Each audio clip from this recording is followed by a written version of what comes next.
तो हेलो दोस्तों, स्वागत है आप सब लोगों का आपके अपने channel A to Z Poland visa में।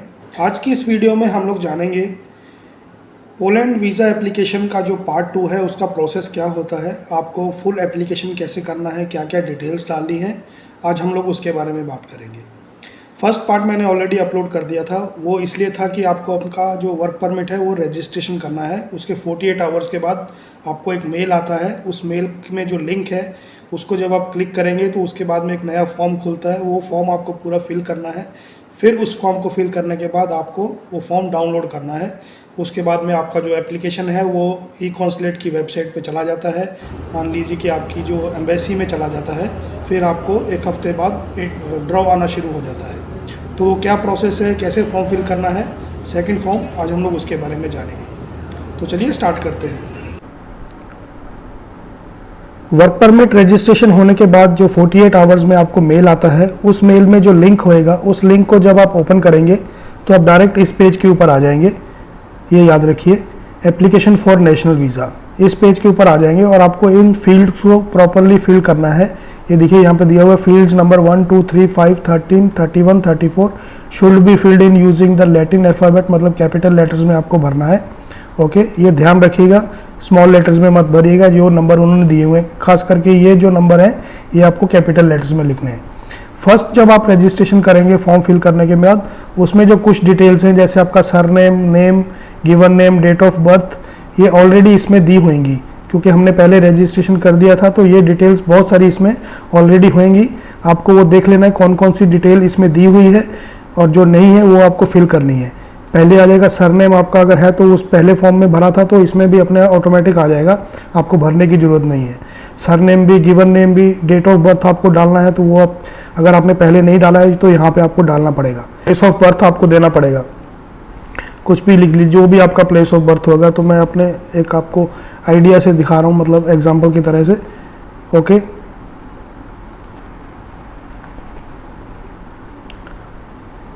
नेक्स्ट आपको आपका कंट्री सेलेक्ट कर लेना है।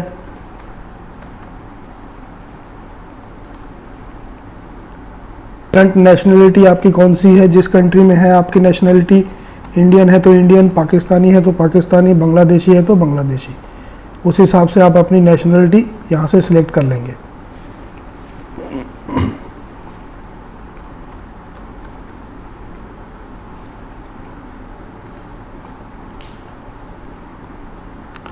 नेशनलिटी एट बर्थ वो भी आपकी सेम रहेगी, जो भी आपकी नेशनलिटी है, इंडियन है, पाकिस्तानी है, वो जो भी आपकी नेशनलिटी होगी एट बर्थ वो आपको यहाँ पे देनी है। उसके बाद में आपको आपका जेंडर देख लेना है, जेंडर मेल है, फीमेल है, वो आपको सिलेक्ट कर लेना है। उसके बाद में मैरिड है, सिंगल है, वो आपको सिलेक्ट कर लेना है। नेशनल आइडेंटिटी नंबर में आपको अपना आधार कार्ड नंबर डालना है। जहाँ आप अगर पाकिस्तान से हैं, नेपाल से, तो अपना जो आपका अपनी कंट्री का जो नेशनल आईडी होता है, जैसे इंडिया का आधार कार्ड है तो नेपाल का जो होएगा आपको उसका नंबर यहाँ पे डालना है। अगर आप अपनी कंट्री से बाहर हैं, सऊदी में, दुबई में, कतर में, तो आपका जो कतर आईडी या सऊदी का जो आईडी होता है उसका, जहाँ दुबई का जो आईडी होता है वो नंबर आपको यहाँ पे डालना है। पासपोर्ट का डिटेल आपका ऑलरेडी वहाँ पे सिलेक्ट किया रहेगा। ओके, ऑर्डिनरी पासपोर्ट, क्योंकि आपने पहले जो फॉर्म फिल किया है उसमें आपने ऑर्डिनरी किया था। अगर नहीं होएगा तो यहाँ से आप ऑर्डिनरी कर लीजिएगा, ठीक है। उसके बाद में ट्रैवल डॉक्यूमेंट नंबर, आपका पासपोर्ट का नंबर इसमें ऑलरेडी होएगा। फॉर एग्जांपल मैं आपको दे देता हूँ यहाँ पर नॉर्मल ट्रैवल डॉक्यूमेंट नंबर में आपको आपका पासपोर्ट नंबर डालना है, जो पहले फॉर्म में आपने डाला था वो यहाँ पे ऑलरेडी आ चुका होएगा। डेट ऑफ इशू डालना है आपके पासपोर्ट का क्या है, वैलिड डेट, कब तक आपका पासपोर्ट वैलिड है वो आपको डालना है 14 और 15 नंबर में। ओके, इशूड आपको कहाँ से हुआ है आपका पासपोर्ट, जिस भी जगह से आपको आपका पासपोर्ट इशू हुआ है वो डिटेल आपको यहाँ पे डाल देनी है। आपका जहाँ से हुआ है वो आपको डाल देना है। मैं 17 नंबर में कॉन्टैक्ट डिटेल्स, यहाँ पर आपको आपका जो होम एड्रेस है वो आपको देना है। स्टेट में आपको आपका कंट्री सेलेक्ट करना है, ये याद रखिएगा। उसके बाद में स्टेट प्रोविंस में आप अपना जो स्टेट है वो डालना है। जैसे मेरा पंजाब है तो मैं पंजाब डालूँगा। उसके बाद में प्लेस आपका कौन सा है वो प्लेस डालिएगा आप। जो भी आपके पासपोर्ट के ऊपर एड्रेस रहेगा वो एड्रेस आपको यहाँ पर डालना है। पिन, जो भी आपका कोड रहेगा, पिन कोड होता है, हर जगह का अलग होता है, वो आपको यहाँ पे अपना जो एड्रेस में पिन कोड होता है वो आपको यहाँ पे देना है। उसमें यहाँ पे आपको आपका पूरा डिटेल, मतलब पूरा फुल एड्रेस देना है। जैसे विलेज है, उसके बाद में कौन सा डिस्ट्रिक्ट है, कौन सा तहसील है, वो आपको यहाँ पे दे देना है। ओके,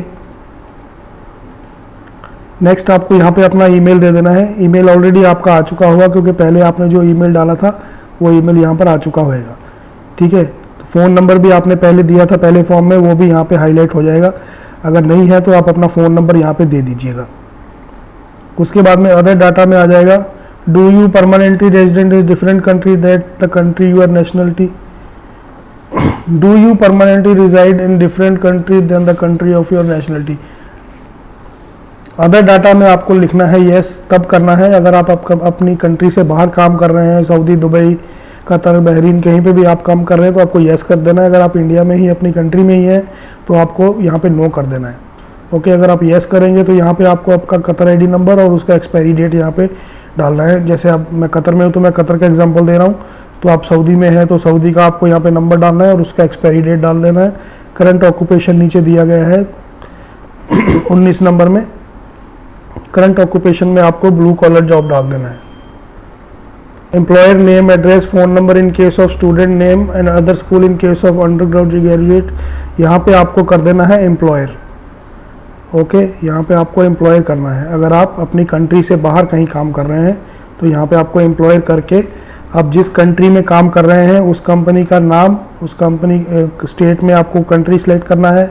फिर आपको स्टेट उसका देखना है, अगर दुबई में है, अगर यूएई में है तो यहाँ पे दुबई आएगा, स्टेट में यहाँ पे आ जाएगा आपका यूएई। कतर में है तो कतर आके यहाँ पे दोहा, जहाँ उसकी जो भी स्टेट है वो आएगी, सिटी आ जाएगी, पिन कोड आ जाएगा। पिन कोड आपको नहीं मालूम है तो वहाँ पे 00 कर दीजिएगा। फिर उसका पूरा एड्रेस देखना है कंपनी का फ़ोन नंबर, कंपनी का ईमेल आईडी, फैक्स नंबर आप छोड़ दीजिए अगर आपके पास नहीं है तो। उसके बाद में आता है 21 number, main purpose of journey. Main purpose आपका क्या है, आपका वर्क है, तो यहाँ पे आप अदर सेलेक्ट करके नीचे आप लिख देंगे वर्क कैपिटल लेटर में।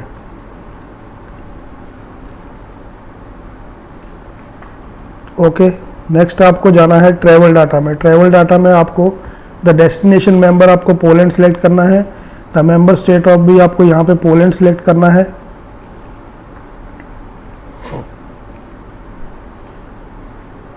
नंबर ऑफ एंट्रीज रिक्वेस्टेड, यहाँ पे आपको मल्टीपल एंट्री सेलेक्ट करना है। और यहाँ पे duration of stay please provide the number of days, यहाँ पे आपको 365 डेज लिखना है।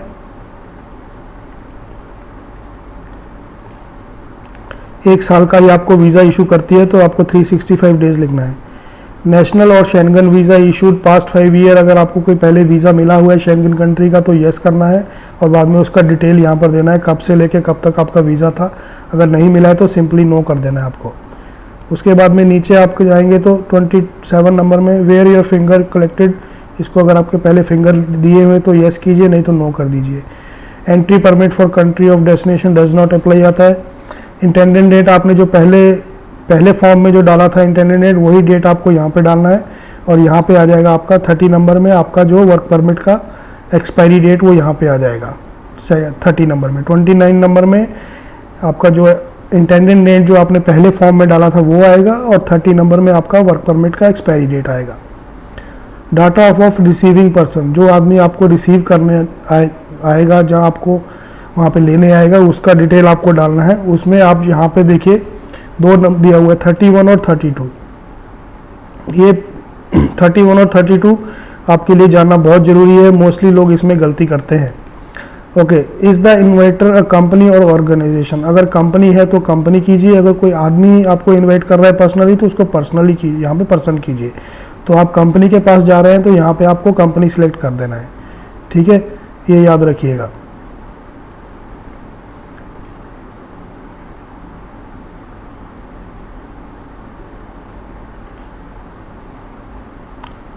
तो यहाँ पे आपको कंपनी सेलेक्ट करना है। कंपनी सेलेक्ट करने के बाद में आपको यहाँ पे कंपनी का नाम, कंपनी का डिटेल, सब कुछ यहाँ पे आपको देना है। कंपनी का जो आपके पास पेपर्स आते हैं उनमें पूरा एड्रेस रहता है, वो कंपनी का एड्रेस, बिल्डिंग नंबर, हर चीज़ आपको आपके एम्प्लॉयर से लेकर यहाँ पे भर देनी है।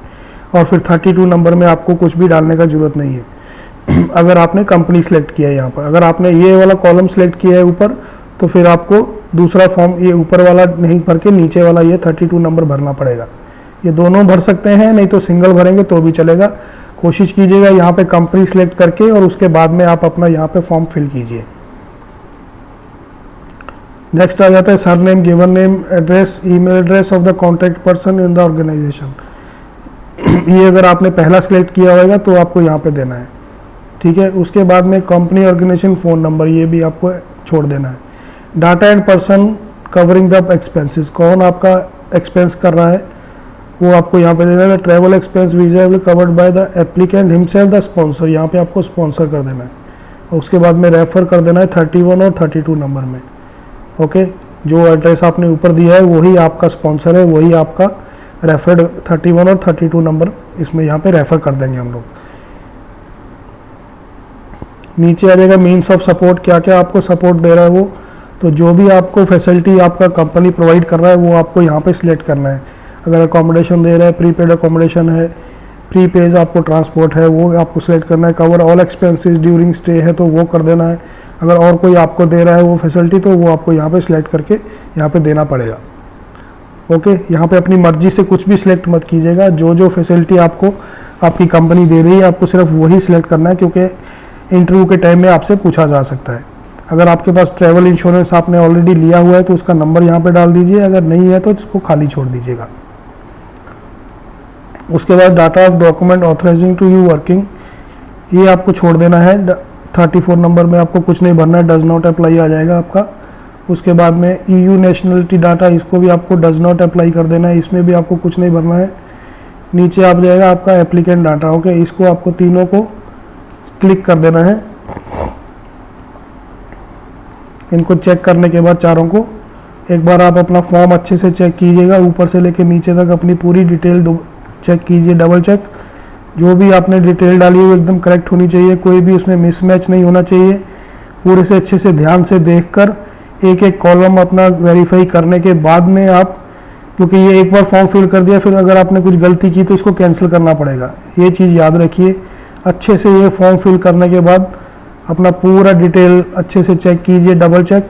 और उसके बाद में आपको नीचे जाकर यहाँ से इसमें नेक्स्ट कर देना है। जब आप नेक्स्ट करेंगे तो यहाँ पे ये सेव का ऑप्शन आएगा, यहाँ पे नेक्स्ट किया तो यहाँ पे आएगा, क्योंकि यहाँ में मैंने पूरी डिटेल्स डाली नहीं है इसलिए ये एरर आ रहा है। जब आप नेक्स्ट करेंगे तो यहाँ पे आ जाएगा सेव का ऑप्शन। जब आप सेव करेंगे ये साइड में, सेव करने के बाद में आपका जो फाइल, जो आपकी एप्लीकेशन है वो चली जाएगी सिस्टम में, और यहाँ पे आपको प्रिंट का ऑप्शन आएगा सेंटर में, उसको आपको प्रिंट जरूर करना है। अगर आप प्रिंट नहीं कर पाए तो आप जो आपका जो ये फॉर्म है वो आपके पास नहीं होएगा तो फिर आपको बहुत प्रॉब्लम आएगी। तो ये प्रिंट करना मत भूलिएगा, ये बात याद रखिएगा आप। तो दोस्तों ये था प्रोसेस, आपको क्या क्या डिटेल्स आपको डालनी है इसमें। आपको इसके रिलेटेड कोई भी डाउट हो, कोई इन्फॉर्मेशन आपको चाहिए तो आप मेरे साथ मेरे व्हाट्सएप नंबर पे कांटेक्ट कर सकते हैं। अगर आपको फिल करना नहीं आता है तो आप मेरे से भी फिल करवा सकते हैं। मेरा व्हाट्सएप नंबर मेरे यूट्यूब चैनल पे दिया है, वहाँ से जाकर मेरा व्हाट्सएप नंबर ले सकते हैं।